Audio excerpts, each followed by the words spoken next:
Salut à tous, aujourd'hui je vous présente des gardiens, on va parler gardiens pour la CAP 240, pour la CAP 220 peut-être aussi. C'est des gardiens que j'ai trouvé pas chers par rapport à leur stats, je trouve ça intéressant. Attention les gardiens, leur situation elle n'est jamais figée à 100%, ceux qui suivent la MLS savent de quoi je parle, surtout en ce moment. Donc tout de suite on y va, c'est parti. Et le premier, je voulais vous le présenter parce que je le trouve pas cher par rapport à son scoring, il est à 0,0139, c'est 20 € à peu près, donc en 4 paliers c'est rentabilisé. Il a un L15 de 48, mais très rapidement il me semble que c'est le 70 qui saute. Donc ça va sûrement baisser. Là, il fait une petite période un peu creuse. Même en prenant des buts, ça fait du all-around. Donc c'est ça que j'aime bien. C'est ça que j'aime bien mettre en avant. Et on peut voir que par rapport à avant, c'est quand même, voilà, il y a un petit passage à vide. Amiens, c'est capable de faire pas mal de clean sheet. Donc voilà, il y a la fin de saison. Il a 36 ans, fin de contrat à la fin de la saison. Donc il faudra faire gaffe. Mais lui, s'est dit prêt et motivé à l'idée de représenter les clubs d'Amiens jusqu'à la fin de sa carrière. Donc pourquoi pas rempiler pour un an ou deux de plus. En plus, il est bien apprécié là-bas. Donc ça va être à surveiller. Voilà, en tout cas, je le trouve intéressant parce que vraiment pas cher. En 4 paliers, voilà, il reste, je crois, 8 à 12 journées jusqu'à la fin de saison. Donc je pense qu'on peut déjà se le rembourser. S'il signe pour la saison prochaine, ça sera encore mieux. Il y a des matchs plutôt, à part Saint-Etienne, plutôt cool qui arrivent. Donc voilà, je trouve intéressant pour commencer, pour s'échauffer un petit peu au niveau des gardiens, de vous présenter le gardien d'Amiens, Régis Gartner. Et le prochain, c'est Miguel Vargas. Alors, son point fort, c'est son prix. Il est à 22 €, c'est pareil, c'est à peu près prix de 4 paliers. Son point faible, c'est le championnat, le Pérou. Le Pérou, vous connaissez peut-être les soucis qu'il y a eu dernièrement, où il n'y avait pas le all-around. Niveau couverture, c'était compliqué, donc le all-around n'était pas compté, comme justement ce match-là, où il fait un clean sheet, mais 0 de all-around, parce que voilà, il n'y a pas eu de couverture assez cool niveau Opta. Par contre, dernier match, c'était mieux. Ils ont compté le all-around de 11-30. Donc voilà, même en ayant pris un pion, il a quand même fait un petit score de 46-30. Ça fait, vous le voyez, du all-around. Et on peut voir juste là, c'était en fin de saison dernière. Il a fait banquette. Pourquoi? Parce qu'il y avait Zubuk, c'était le remplaçant qui est passé, qui a pris son poste. Mais il a retrouvé sa place là parce que Zubuk est parti à Caramarca. Donc il n'y aura normalement aucun souci. Après, c'est un peu compliqué d'avoir des infos sur le Pérou, vous connaissez. Mais voilà, moi je le trouve intéressant pour son prix. J'ai même marqué, à l'heure où j'écris cette vidéo, je suis en train de me hyper moi-même pour l'acheter. Donc j'ai pas encore acheté, peut-être aujourd'hui, peut-être demain. Mais pour un gardien américain, je trouve ça assez cool en fonction des match-up à caler. Parce que des fois, il fait des all-around monstrueux qui le feront monter à 80+. Donc voilà. Et je voulais aussi vous parler de la situation. Alors je suis bien placé parce que j'ai les deux, je viens d'acheter le deuxième, des gardiens de Rosario, de Jorge Brown et de Gaspar Servio. Alors je vous montre Brown, je vous montre Servio, voilà, ça c'est Brown, c'est Servio.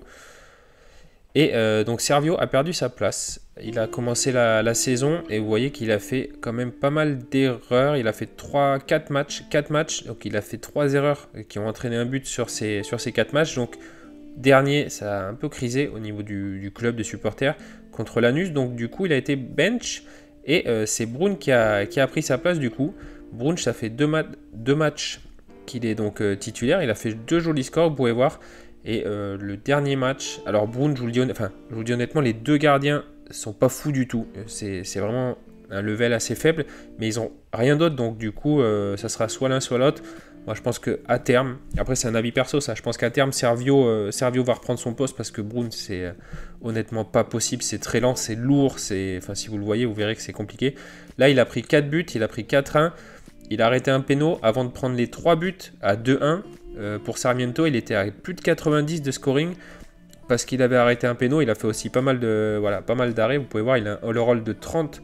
Donc c'est assez énorme. Malheureusement, quand on prend 3 buts, le score décisif tombe à 15. Donc c'est pour ça qu'il est descendu à 65.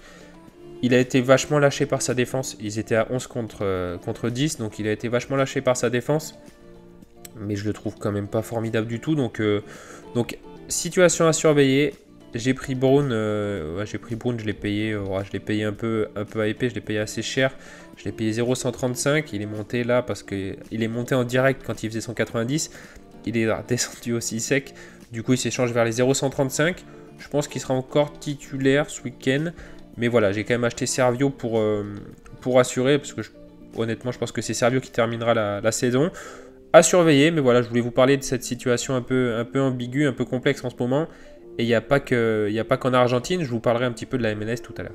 Et le prochain, je voulais vous présenter la situation de Leonardo Burian, parce que c'est le gardien de Vélez, il a 39 ans. Donc vous voyez, bon, il coûte un peu cher, il coûte 25 € pour son âge.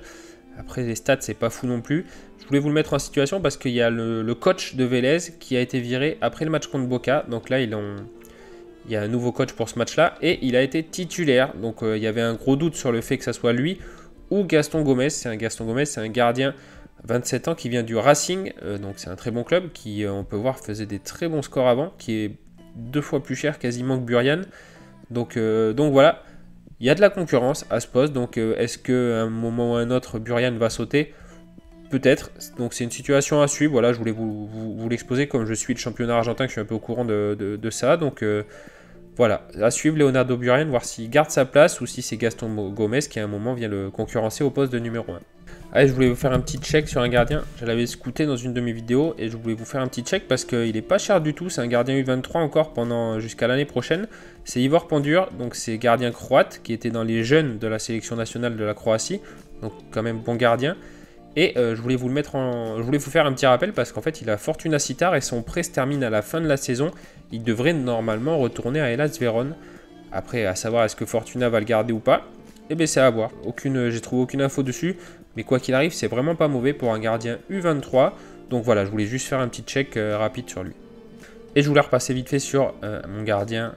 C'est le gardien que je préfère, que j'ai dans ma galerie, c'est Gabriel Arias, le gardien du Racing.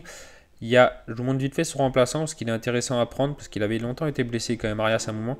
C'est Tagliatel Matas Tagliamonte. Donc il est à 0,04 à 5 balles, donc c'est assez cool, c'est un palier.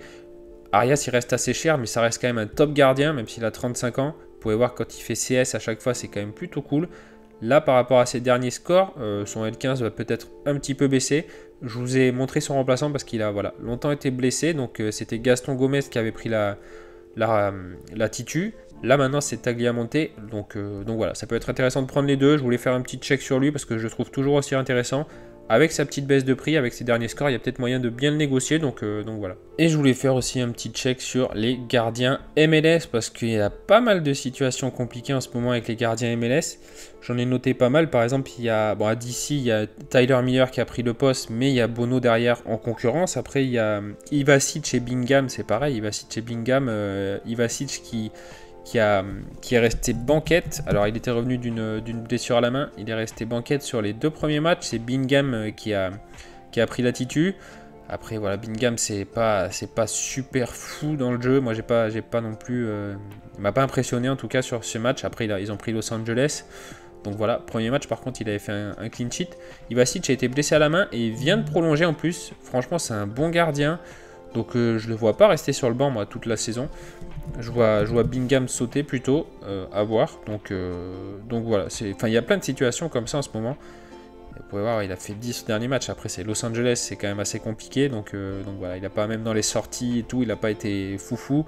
C'est pareil, Eloy Room qui pareil revient de blessure, qui a repris sa place de Titu, qui a fait d'ailleurs un bon match. L'entraîneur avait dit que il laissait jouer la concurrence. En plus, il aime bien les jeunes. Le remplaçant, c'est un jeune. Je vais regarder ça avec vous.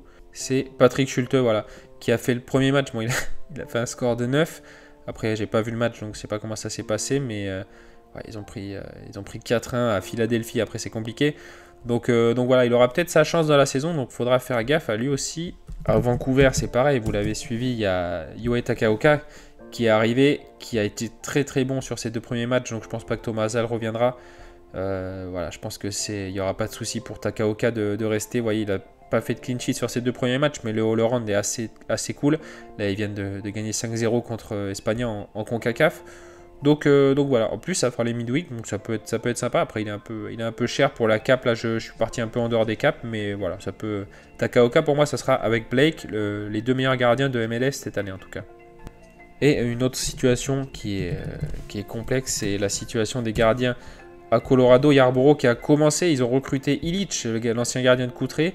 Yarborough a commencé la saison, il vient de faire un 100. Alors il y a eu pas mal d'arrêts, assez simples, je les ai trouvés. Il y a juste un beau double arrêt qu'il a fait, mais il y avait hors-jeu. Mais il a quand même eu le mérite de le faire. Donc je m'attends honnêtement à ce que ça tourne à Colorado. Rien de sûr, ça reste mon avis perso, mais voilà, ça reste encore une situation complexe. Il y en a plein, je ne vais pas toutes les faire, mais voilà, il y en a vraiment pas mal de situations assez compliquées en MLS. Donc à vous de bien checker ou de prendre éventuellement les deux, même si ça a un coût. Mais voilà, je voulais quand même mettre en lumière les situations des gardiens MLS qui sont un peu exceptionnelles cette année parce que il y en a beaucoup qui sont vraiment pas safe du tout, quoi. Et le prochain, c'est Dominique Rehmann, pire défense de Bundesliga 2. Je commence avec les mauvaises nouvelles. C'est un gardien qui a été formé à Dortmund, jeune gardien, 25 ans. Et c'est un gardien qui sera donc souvent sollicité. Bon, il y a quelques matchs où ils vont prendre quelques pilules, vous le voyez, c'est ce qui fait bien descendre son L15. Parce que sur les autres matchs, en général, il fait quand même du all-around parce qu'il est sollicité. Ce que j'ai aimé, c'est comme d'hab, vous le savez, c'est ses matchs à domicile. Vous pouvez voir que ces quelques derniers matchs à domicile, c'est 1, 2, 3, 4, 5, 6, 7. Sur 7 matchs, il n'y en a qu'un qui est en dessous de son cap de 49. Donc en profondeur, ça peut être cool. Ça reste un gardien après. Ça peut être cool. Son prix, c'est 30 €. Donc c'est un peu cher. Après, voilà, ça reste de la Bundesliga 2. Mais voilà, je trouvais le profil intéressant. En plus, formé par Dortmund en U17, U19, il est passé. Il est en contrat jusqu'en 2024 encore, donc c'est assez cool. C'est pas le gardien de l'année, mais c'est un gardien qui est sollicité, qui fera du all-around. Et pour la cape 240, je trouvais que le profil, il passait quand même. Et le prochain, alors je le trouve intéressant, c'est Fernando Martinez, 32 ans, gardien d'Almeria en Liga. Alors vous pouvez voir que ça prend quand même quelques petites pilules, c'est pas super ouf. Ce que je voulais mettre en avant, c'est qu'il est Almeria, donc ils sont relégables Almeria. Ça pourrait peut-être aller en Ligue 2, ils sont le premier relégable, donc c'est pas sûr. Et en Ligue 2, quand on regarde les scores qu'ils faisaient en Ligue 2, c'est quand même assez énervé. Donc là, les scores de 60 sont un peu buggés, mais on peut voir que ça faisait, voilà, ça gagnait souvent, ça faisait quand même pas mal de clean sheet. Donc ça peut être super intéressant. Lui, il est en contrat encore jusqu'en 2025. Donc c'est, je pense, une bonne situation à surveiller. Donc c'est vrai que j'ai pas pris des gardiens de Ligue 1, des trucs comme ça, parce que c'est des gardiens connus que tout le monde connaît. Je voulais mettre en avant certains gardiens pas trop connus que moi-même je connaissais pas, donc ça m'a permis de scouter un peu dessus. Donc lui, voilà, je le trouve intéressant pour 20 €, 4 paliers, qui sera rapidement rentabilisé et qui pourra éventuellement se servir l'année prochaine. Et s'il est en Liga 2, ça peut être même encore mieux parce qu'il fera des meilleurs scores là. En Liga, bon, il y a des grosses teams. Donc voilà, je le trouve intéressant. Ça fait du all-around en plus assez sympa souvent. Il a un cap de 49, donc je le trouve assez cool pour vous le présenter. Fernando Martinez, 32 ans, en plus c'est pas un papy comme je vous présente des fois, donc voilà, de Almeria. Ouais, donc comme je vous ai dit, je voulais vous présenter des gardiens quand même assez peu connus. Et le prochain que j'aime beaucoup, c'est Emiliano Martinez. Je rigole qu'il aille se faire. C'est Ilan Meslier. Alors, Meslier, du coup, parce que c'est un Français, donc je fais un peu Sorare hors Sorare, parce que c'est un gardien, il est un peu cher, il est U23. Donc c'est pour ça que je voulais vous en parler. Après, les scores sont pas formidables. Pour la cape 240, ça peut être cool. Même pour les capes 220, si vous faites en rare, ça peut être cool de le poser. Après, voilà, comme il est U23, vous paierez la taxe, entre guillemets, U23. C'est un gardien qui a été formé à Lorient, qui a été acheté 6,5 millions. Là, c'est sa 3e saison titulaire pleine. Et aujourd'hui, sa valeur marchande est de 22 millions d'euros. Je voulais vous en parler parce que c'est pas impossible dans quelques années, même très rapidement, qu'on le voie sur le banc de l'équipe de France. Comme il y a pas mal de changements en ce moment. Donc voilà, c'est vraiment, pour Sorare, je ne sais pas si c'est vraiment super intéressant, mais je voulais en parler parce que c'est assez cool d'avoir un Français qui perf dans les cages de Leeds. Donc voilà, ça sera à suivre, mais je pense qu'il y a un bel avenir pour lui. Voilà pour cette vidéo gardien, donc il y en a des biens, des moins bien. J'espère que ça vous a plu, voilà, je voulais vous en parler un petit peu. Si ça vous plaît, j'en referai. Peut-être focus même sur un championnat ou sur une division en particulier, n'hésitez pas à me dire. Je vous souhaite une bonne journée, je vous dis à très vite. Salut.